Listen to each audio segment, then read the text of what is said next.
I don't believe I've done a review since getting this thing, but like, this is freaking crazy. What's going down with y'all, man? It's Sean back here with another review. This time we're going to be reviewing the 2024 sequel to the classic film by Tim Burton, Beetlejuice. And this one is called Beetlejuice. Don't say it again. In this film, we once again follow Lydia Dietz along with her stepmom, Delia Dietz. But this time we also have the addition of Lydia's boyfriend, Rory, and her daughter, played by Jenna Ortega, Astrid. When Lydia's father passes, they go back to their hometown in order to hold a funeral for him, but they once again come in contact with Beetlejuice. And that's really all that I'm going to get into without getting into too many spoilers here, because this is going to be another non-spoiler review. And plus, honestly, if I were to get into any more details, like, there's a lot of details in this film. There's a lot going on. Now, real quick, before we do start getting into this review, I do gotta apologize. I am filming this at a different time of the day.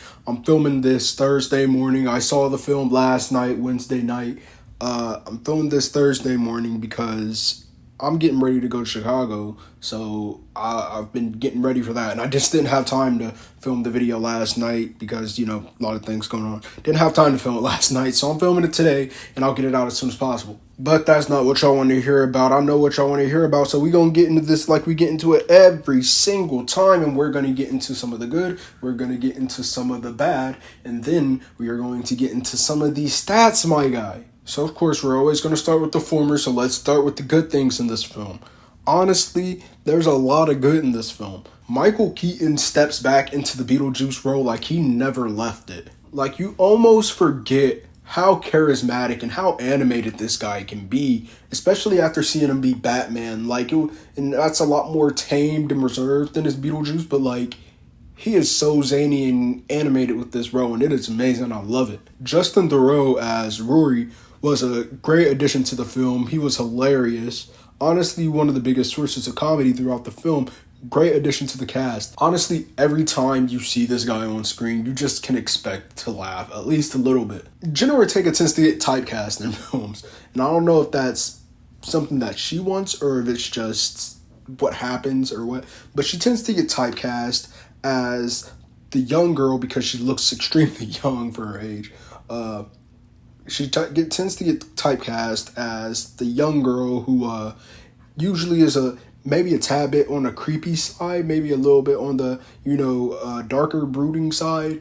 And that's, again, what she's cast as in this film as Astrid Dietz. Now, she's not as brooding and goth as Lydia was in the original Beetlejuice film, but there is some of that in this character here. But that's not to say that she doesn't play this character well, because she does play the character well. She does her thing with it, of course. It's Jenna Ortega.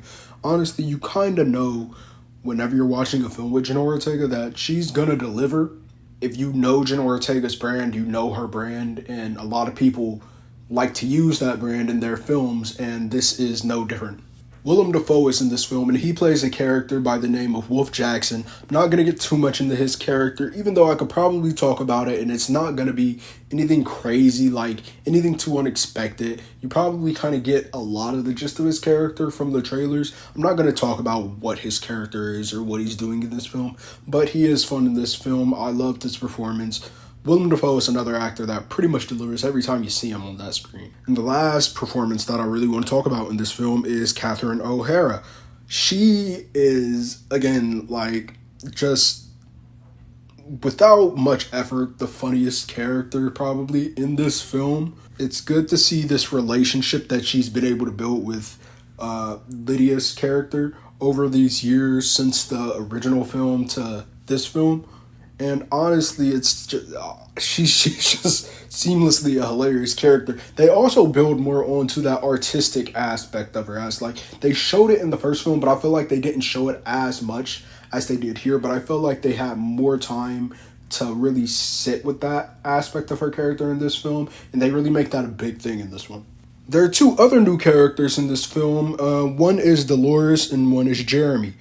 Now, Dolores is the character you've seen in the trailers, this Frankenstein's bride looking character who's just a bunch of pieces stapled together, a bunch of pieces of herself stapled together, and they explain why that is later in the film. Long story short, and without any spoilers, this character has a relationship, or had a relationship of some sort, with Beetlejuice in the past, and she is out to get Beetlejuice in some way, shape, or form.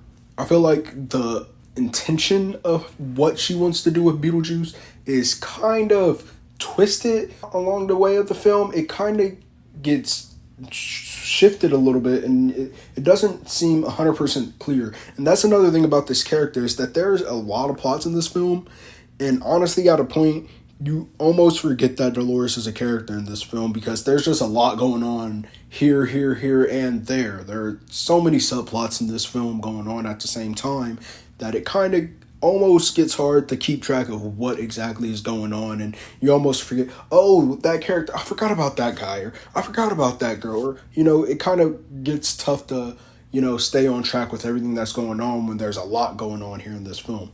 And that leads right into the character Jeremy as well. Jeremy is this young kid that Jenna Ortega's character, Astrid, meets while she's biking one day. And honestly, there's this plot point with his character that, kind of comes out of nowhere, and you kind of see it coming, but you kind of don't. And it just kind of adds more to the film. And it's like there's already so much going on right now at this point, and you're going to throw more onto my plate with this. And it kind of, like I said, it just plays to the point there's like too many plot points in this film. Too much going on plot-wise in this film. But I feel like this film does what it can do with these plots well enough to where most people aren't going to be bothered with them, and a lot of people are not even going to notice, because they're going to be busy laughing a lot of this film, because it's a hilarious film. There's a lot of gore in it, honestly. Like, the original film was kind of graphic at points, but it wasn't graphic like gore-wise. It was just like, you see these weird characters in the Deadland, where all these dead characters are, and you kind of get to like, okay, this guy died like that guy died like this. You actually see a little bit of blood in this film, and it's not any crazy copious amounts, but I feel like they pushed this PG-13 rating as far as it will go for them. There's also a lot of things in this film that look like they could kind of be scary for little kids, honestly. But it was really cool to see that stuff. It feels like Burton is back, basically. But like I said, this film has a lot of really good performances. It has a lot of fun plot points. It's a really hilarious movie, and there's some really cool effects in this film. There's a heavy use of models in this film, and I love the use of models for some reason. Like, I just think it's so cool, the use of models. I mean, like, you can tell you're looking at a model if you're actually looking at what you're looking at on screen. You're gonna notice, like, yeah, that's a model, but it looks cool nonetheless. I don't know, I'm just really into the use of models and filming things in big landscapes and stuff. I think it's cool that, like, there's actually something physical there, instead of like zooming through a CGI city. We're zooming through an actual city, but it's just a miniature city with micro machines and Hot Wheels running down the street, and little plastic cows that they use CGI to make the head turn a little bit. But honestly, and my wife had this criticism about the trailer. She felt when she watched the trailer, she was like, it looks like they're just going to be calling back to the last one. They don't do that too much. They do have their callbacks to the last one, of course, and they, talk about a few characters from the last one, like, oh, what happened to this character, that character, whatever, so forth.